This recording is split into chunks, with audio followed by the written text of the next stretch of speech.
Muy buenas noches, hermanos. ¿Cómo están? Es un privilegio poder estar aquí nuevamente por este medio para compartir una vez más la palabra de Dios. Y en esta noche vamos a continuar nuestro tema que no terminamos la vez pasada, sobre las evidencias de una verdadera conversión. Dijimos la vez pasada que, al menos yo tengo anotado 7 evidencias. Como dije, puede haber muchas más.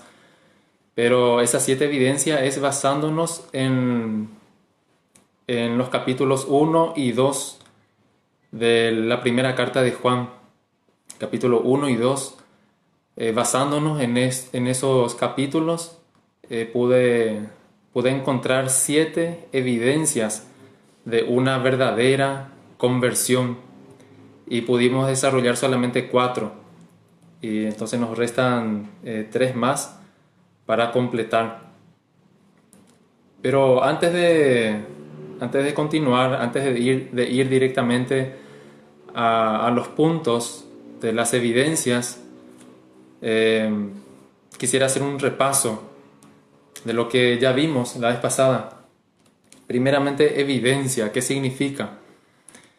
Si nos vamos al diccionario, la definición de la palabra evidencia es certeza manifiesta que resulta innegable y que no se puede dudar. Ese es el significado de la palabra evidencia. Podemos decir también que significa pruebas, que significa frutos, ¿verdad? También podemos decir eso de evidencia. Algunos otros sinónimos de la palabra también es demostrar, probar, reflejar, mostrar, revelar, manifestar, resultado, frutos. Entonces podemos decir que también significa manifestaciones, que es lo que se debe manifestar en la vida de todo verdadero creyente. Ciertas características, ciertas manifestaciones que deben haber en nuestras vidas, que los demás deben ver en nuestra vida como cristianos. Bien, el primer fruto o la primera evidencia que mencionamos que debe haber en la vida de un verdadero cristiano es: un cristiano disfruta la comunión con Dios y con otros cristianos. Y eso podemos encontrar en el capítulo 1 de 1 Juan, versículo 3 y 4. Versículo 3 y 4 dice así: lo que hemos visto y oído, esto os anunciamos, para que también vosotros tengáis comunión con nosotros. Y nuestra comunión verdaderamente es con el Padre y con su Hijo Jesucristo. Estas cosas os escribimos para que vuestro gozo sea cumplido. Entonces podemos notar aquí que el gozo del creyente, el gozo del cristiano, está en la comunión, en disfrutar de la comunión con sus hermanos. Primeramente disfruta de la comunión con su Señor, estando delante de su palabra, meditando en su palabra, pasando tiempo en oración y también pasando tiempo con los hermanos. Entonces eso, de esas cosas el creyente disfruta, en esas cosas el creyente se goza. Y mencionamos el Salmo también: mirad cuán bueno y cuán delicioso es habitar los hermanos juntos en armonía. Y también dice otro Salmo que en la presencia del Señor hay delicias, hay gozo, en su presencia. Y eso solamente puede disfrutar un verdadero creyente. Y dijimos también que aquel que no es creyente no disfruta estando con otros creyentes. Se siente incómodo, se siente aburrido, no le agrada estar en ese ambiente.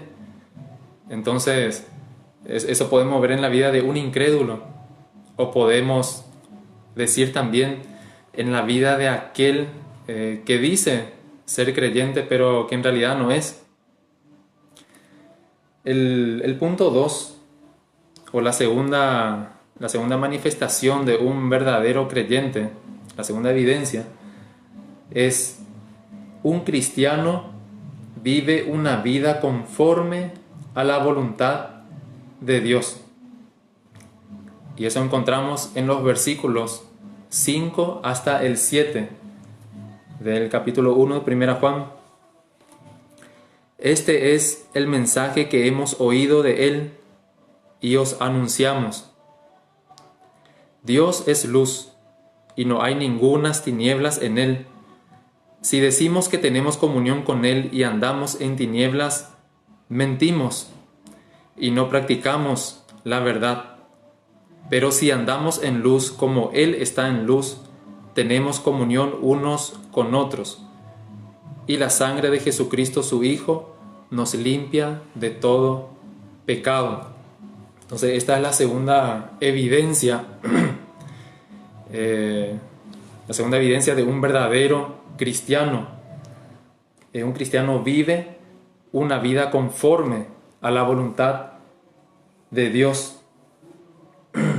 Y ahí encontramos la primera parte del versículo dice, si decimos, el versículo 6 dice, si decimos que tenemos comunión con Él y andamos en tinieblas, mentimos y no practicamos la verdad. Esa primera parte, si decimos, señala una posible inconsistencia entre nuestra profesión, lo que profesamos ser, y nuestra conducta. Entonces puede haber una contradicción. Puede haber alguno que manifiesta, que dice ser un cristiano, pero su vida dice otra cosa. No anda conforme a la voluntad de Dios. Anda en tinieblas. Tinieblas podemos decir que se refiere a una vida de pecado. Y aquí menciona algunas palabras interesantes que conviene resaltar. Si decimos que tenemos comunión con Él y andamos en tinieblas. Andar significa, habla de conducta, habla de un estilo de vida, habla de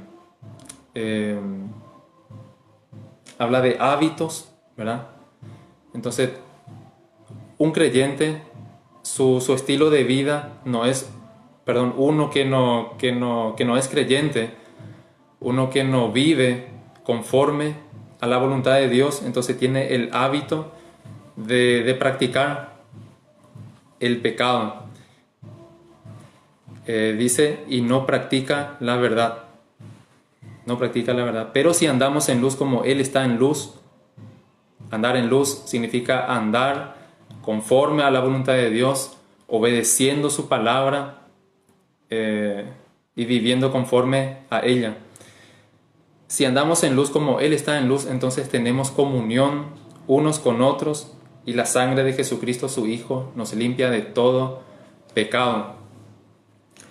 La tercera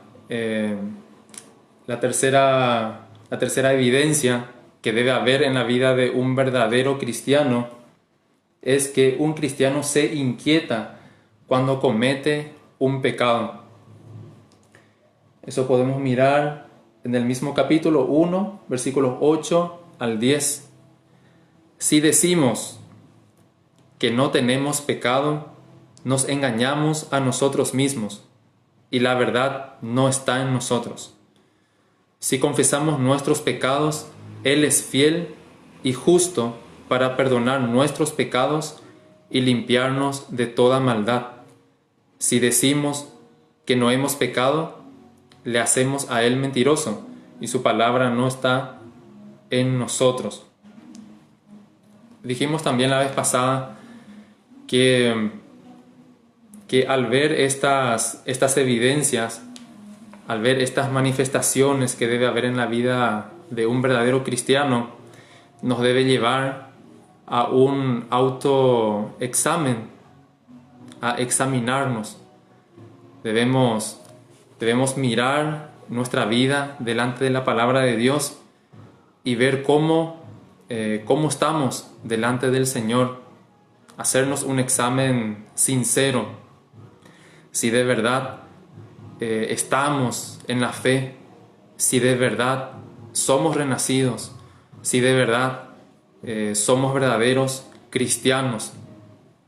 Entonces esta cuarta evidencia es una de las más principales. ¿Por qué digo una de las más principales o más importantes? Porque, como bien sabemos, en la vida de todo creyente, o sea, la vida del creyente no es una vida perfecta, no es una vida libre de pecados. Cometemos pecados y diariamente, todos los días, cometemos pecado. Y estoy seguro que aquel creyente más espiritual va a reconocer eso, va a decir que comete pecados todos los días. Y no me estoy refiriendo a pecados groseros, sino que puede ser un mal pensamiento, puede ser malas palabras. ¿Cuántas veces herimos, ofendemos con las palabras? ¿Verdad? Y dice bien la Escritura que en las muchas palabras no falta pecado. Y alguno puede pensar, bueno, entonces aquellos que son callados, aquellos que no hablan mucho tienen una ventaja. No es así, no es así. Porque yo, que no hablo mucho, ¿cuántas veces ofendo con mis palabras, con mi forma de hablar? Y cuanto más aquellos que hablan mucho. Entonces, como dije, debemos reconocer que todos los días pecamos. Pero el punto está en cómo actuamos cuando pecamos. ¿Cómo nos sentimos cuando pecamos? ¿Nos duele? ¿Nos sentimos quebrantados cuando cometemos algún pecado? ¿Nos vamos avergonzados a Dios a pedirle perdón, a pedirle que tenga de nosotros misericordia y que una vez más nos limpie, nos perdone, y rogamos al Señor que nos dé su gracia para vivir en santidad? ¿O será que cuando cometemos pecado nos hacemos del desentendido, de que no pasó nada y seguimos nuestra vida normal, sin ningún quebrantamiento, sin sentir ningún arrepentimiento? Es un punto para examinar cómo actuamos, cómo nos sentimos cuando cometemos algún pecado. Bien, este es el tercer punto.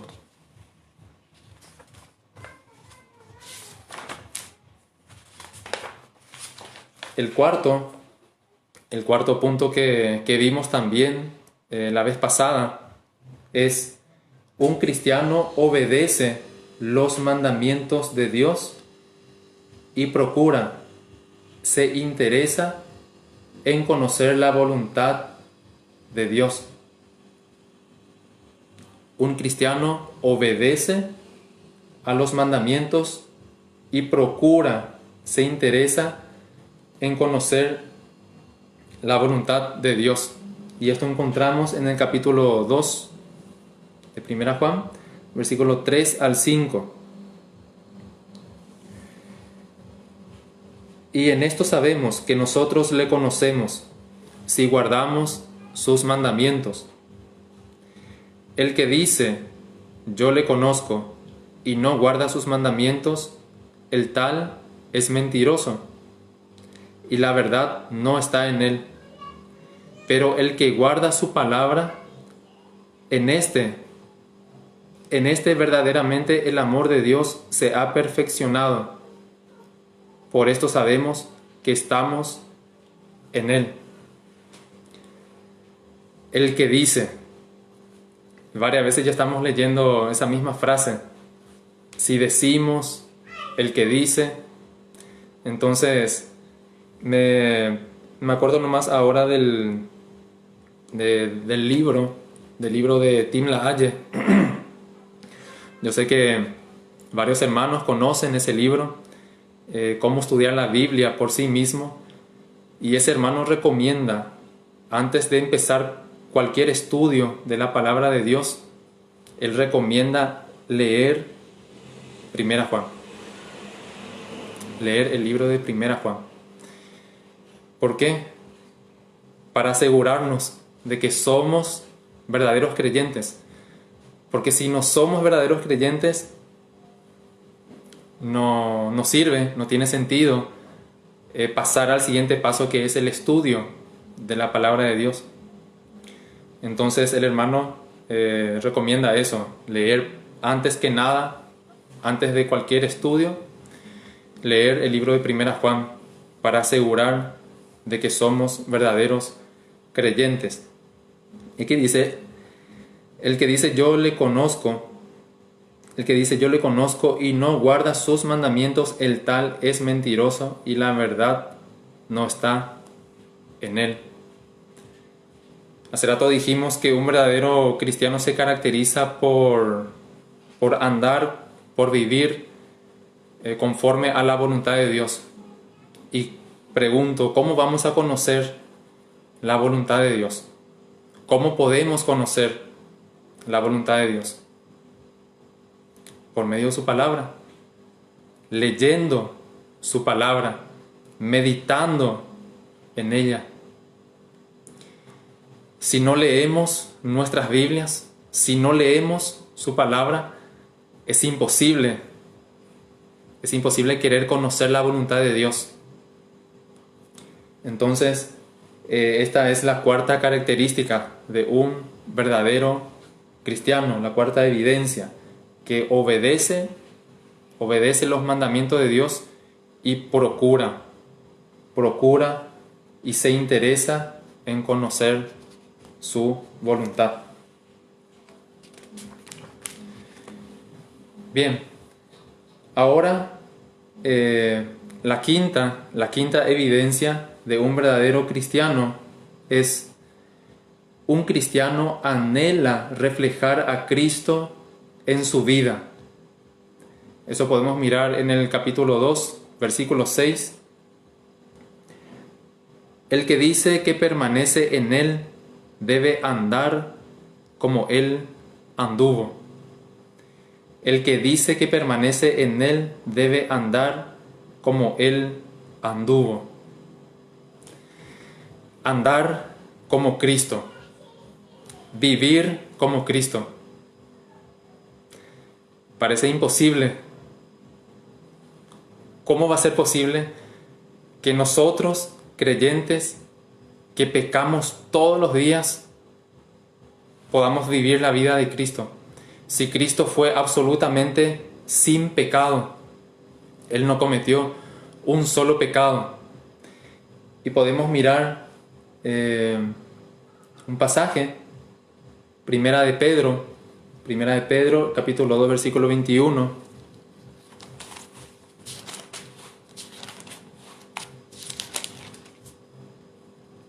Primera de Pedro 2:21 dice así: pues para esto fuisteis llamados, porque también Cristo padeció por nosotros, dejándonos ejemplo para que sigáis sus pisadas. dejándonos ejemplo para que sigáis sus pisadas. Entonces el verdadero creyente está llamado para seguir a su Maestro, para seguir a Cristo, para seguir sus pisadas.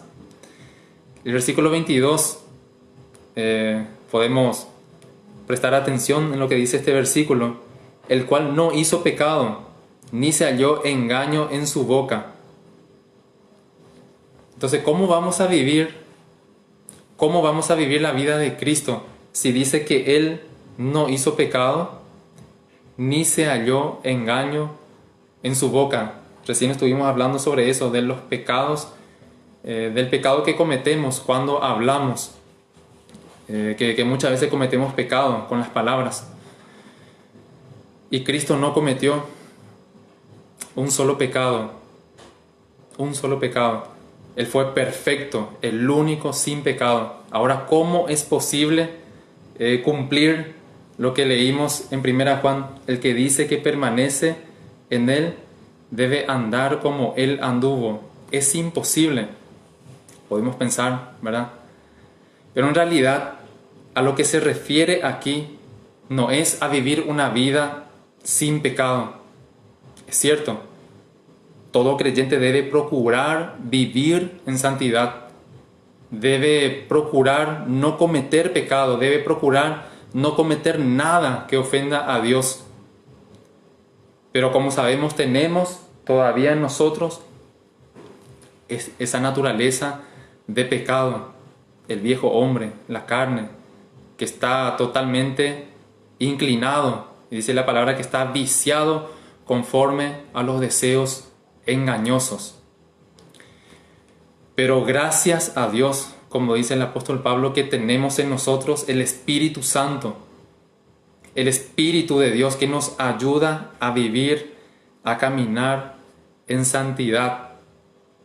Entonces, lo que debemos entender aquí es que lo que debe caracterizar a un verdadero creyente es que un verdadero creyente debe procurar vivir como Cristo. Debe anhelar. El verdadero creyente debe sentir ese deseo de vivir como Cristo, de ser igual a Él, de reflejar a Cristo en su vida. Ese deseo está en la vida de todo aquel verdadero creyente. Aquel que no es creyente no tiene ese anhelo, no tiene ese deseo de ser como Cristo, de vivir como Él. No anhela eso. Pero los verdaderos creyentes tenemos ese anhelo, tenemos ese deseo de vivir, de seguir las pisadas de nuestro Señor Jesucristo. Y el creyente procura, a pesar de sus fracasos, a pesar de sus caídas, a pesar de sus desobediencias, el creyente se arrepiente, se levanta y sigue su camino, sigue hacia adelante, procura vivir una vida que agrada a Dios. Muy bien, el punto 6 ahora, el penúltimo, otra evidencia de un verdadero cristiano. Un cristiano ama a sus hermanos en Cristo. Un cristiano ama a sus hermanos en Cristo. Y aquí quiero agregar algo más, sin acepción de personas. Un verdadero cristiano ama a todos sus hermanos. A todos. A todos. No solamente a algunos. Es cierto, como hombres, de repente podemos tener preferencias. Nos apegamos más a algunos. Pero no por eso dejamos de amar a otros. Amamos a todos los creyentes. Vamos a ver eso en el capítulo 2 de Primera Juan, capítulo 2, estamos, versículo 8 hasta el 10. Sin embargo, os escribo un mandamiento nuevo, que es verdadero en él y en vosotros, porque las tinieblas van pasando y la luz verdadera ya alumbra. El que dice que está en la luz y aborrece a su hermano, está todavía en tinieblas. El que ama a su hermano permanece en la luz y en él no hay tropiezo. En él no hay tropiezo. El versículo 9 dice: el que dice que está en la luz y aborrece a su hermano está todavía en tinieblas. El que dice que está en comunión con Dios, el que dice yo estoy en comunión con Dios, mi comunión con Dios, con el Señor está bien, pero está aborreciendo, está dejando de amar a algún hermano.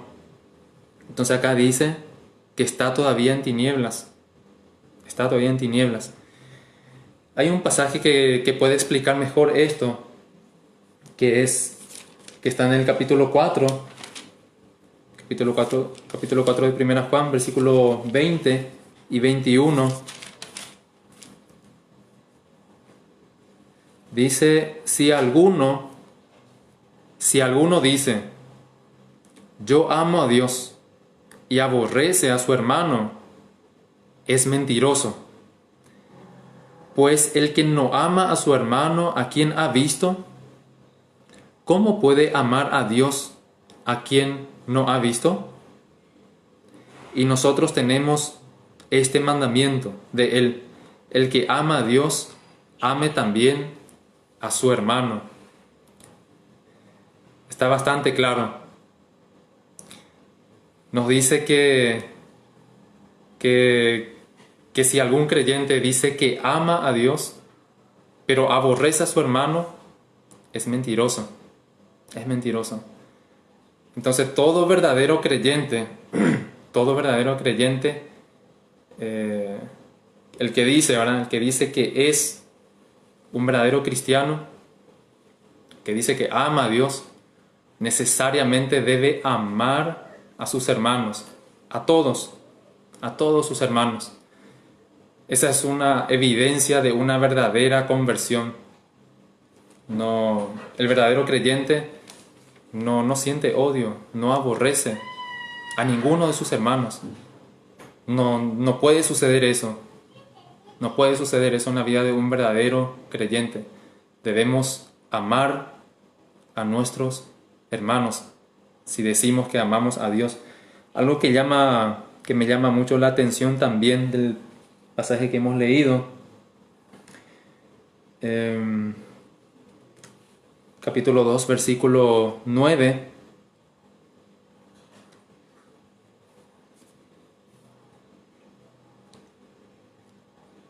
En realidad el versículo 10. El que ama a su hermano permanece en la luz y en él no hay tropiezo. Esa última parte. En él no hay tropiezo. Aquel que ama de verdad a sus hermanos, él no se tropieza. Él no se tropieza. Él no se ofende. Él no se lastima por nada. De repente puede ser que algún hermano nos hable mal, no nos haya ofendido, pero eso no es motivo para que el verdadero creyente se ofenda, se tropiece. Entonces, un verdadero creyente, uno que ama a su hermano, él no se tropieza. Y también no es causa de tropiezo. Él no hace tropezar a ninguno de sus hermanos. Algo que llama la atención también. En él no hay tropiezo. Y el último punto, el número 7, otra evidencia de una verdadera conversión es: un cristiano rechaza al mundo y todas las cosas que hay en el mundo. Un verdadero cristiano rechaza al mundo y todas las cosas que hay en el mundo. Eso encontramos en el capítulo 2, versículos 15 al 17. No améis al mundo, ni las cosas que están en el mundo. Si alguno ama al mundo, el amor del Padre no está en él. Porque todo lo que hay en el mundo, los deseos de la carne, los deseos de los ojos y la vanagloria de la vida, no proviene del Padre, sino del mundo. Y el mundo pasa y sus deseos, pero el que hace la voluntad de Dios permanece para siempre. No améis al mundo, ni las cosas que están en el mundo. Dice también la palabra de Dios que el mundo, el que quiera hacerse amigo del mundo, se constituye enemigo de Dios. Ahora, quiero que pienses un poquito. ¿Cómo es tu relacionamiento con las demás personas? Quiero que mires un poco a tus amigos, a tus amigas. ¿Quiénes son? ¿Quiénes son tus mejores amigos? Tus mejores amigas. ¿Quiénes son? ¿Es creyente? ¿Son creyentes? ¿O no son? ¿O no son creyentes? Es algo para analizar, algo para examinar. Porque nos dice la palabra de Dios que aquel que es verdadero creyente no debe ser amigo del mundo. El mundo tiene otro estilo de vida. El mundo tiene otros principios. Dice que en Efesios dice que el mundo sigue otra corriente. La corriente de Satanás.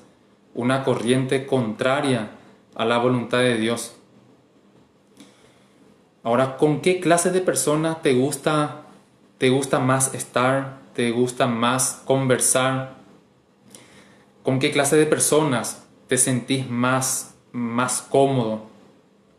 ¿Te agrada más compartir? ¿Será que son con creyentes o son con incrédulos? Algo para pensar. Algo para pensar. Porque si no te gusta, si no te agrada compartir con otros creyentes, entonces es muy probable que no seas un verdadero creyente. Porque un verdadero creyente siempre prefiere compartir con sus hermanos. Y el verdadero creyente se siente incómodo estar en un grupo donde hay solamente incrédulos. Entonces, aquí encontramos de que no debemos ser amigos del mundo.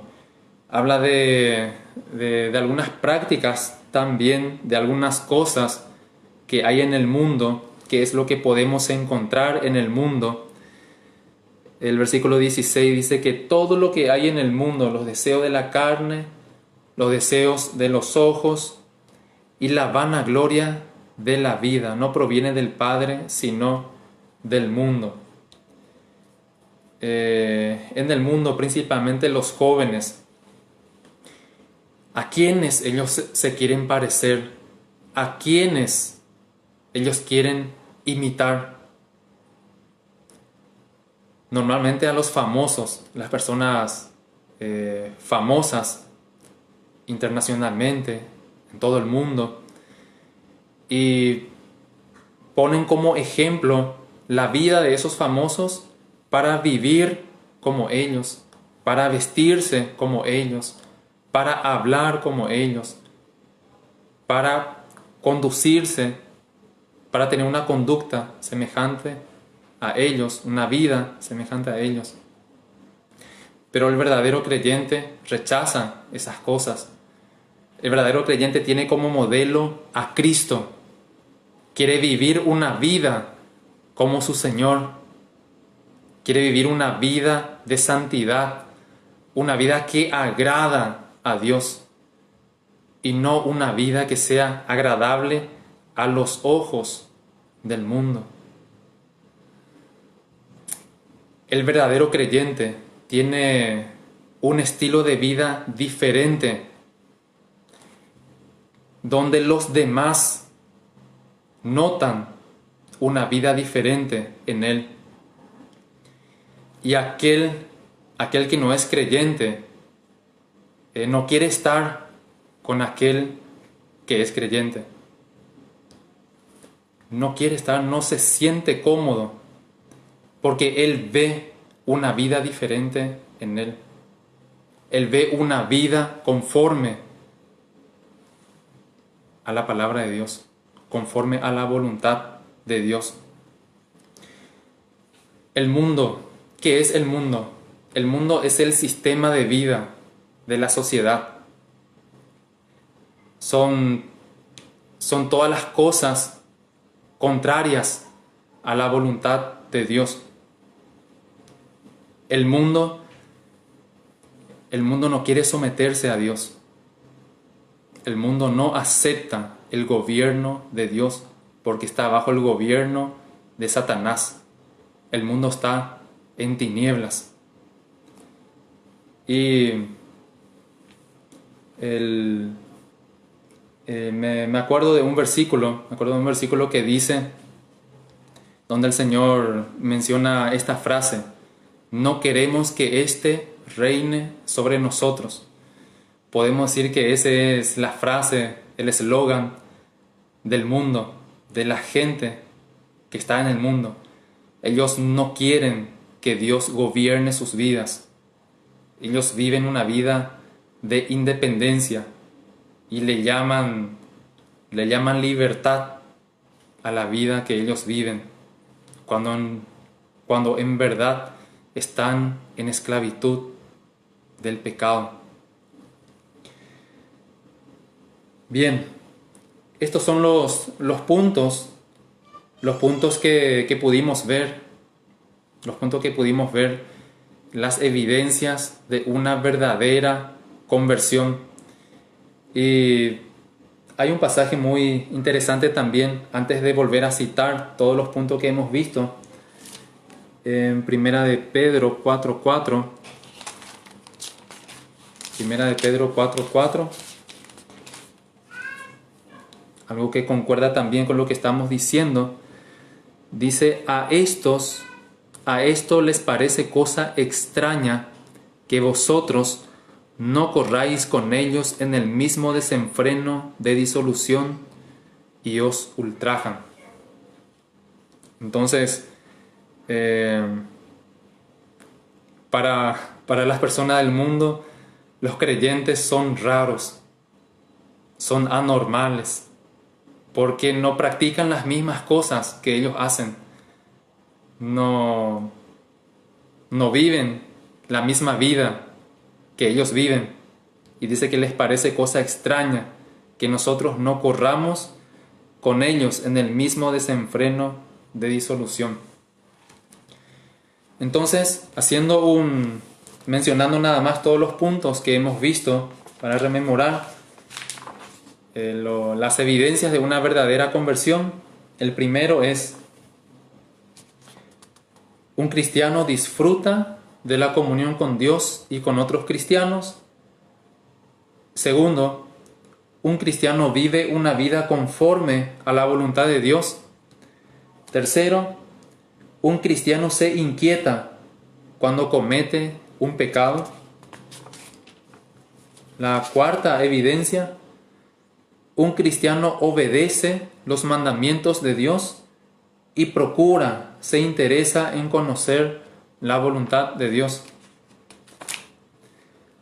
La quinta evidencia: un cristiano anhela reflejar a Cristo en su vida.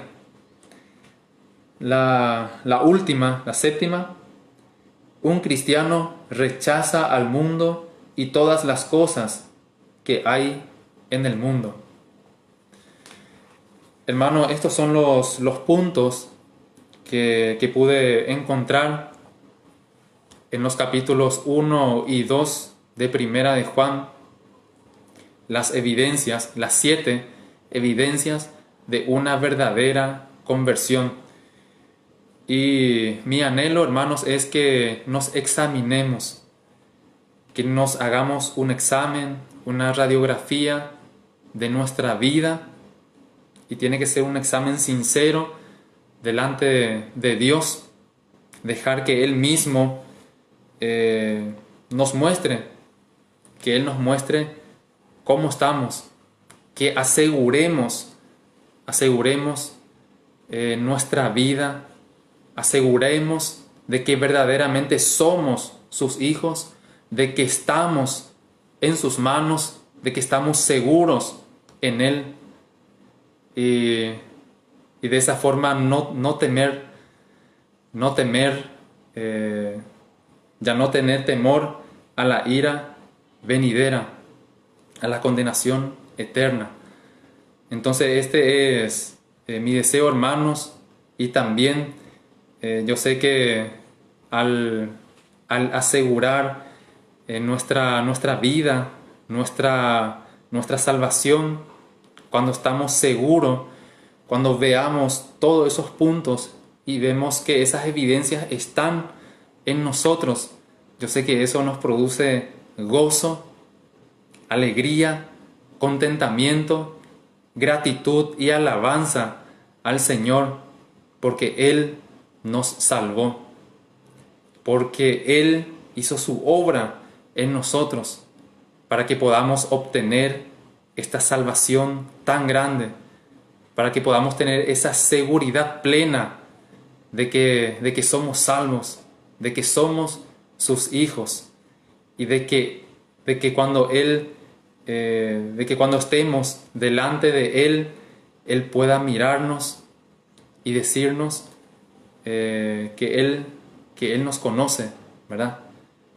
Cuando Él ve los frutos de nuestra vida y decir que sí nos conoce y nos dé esa entrada gloriosa en su presencia. Entonces que el Señor nos ayude, hermanos, y agradezco a cada uno de ustedes por este tiempo en que pudieron participar, ver también este compartimiento. Que el Señor nos ayude y bendiga a cada uno. Amén.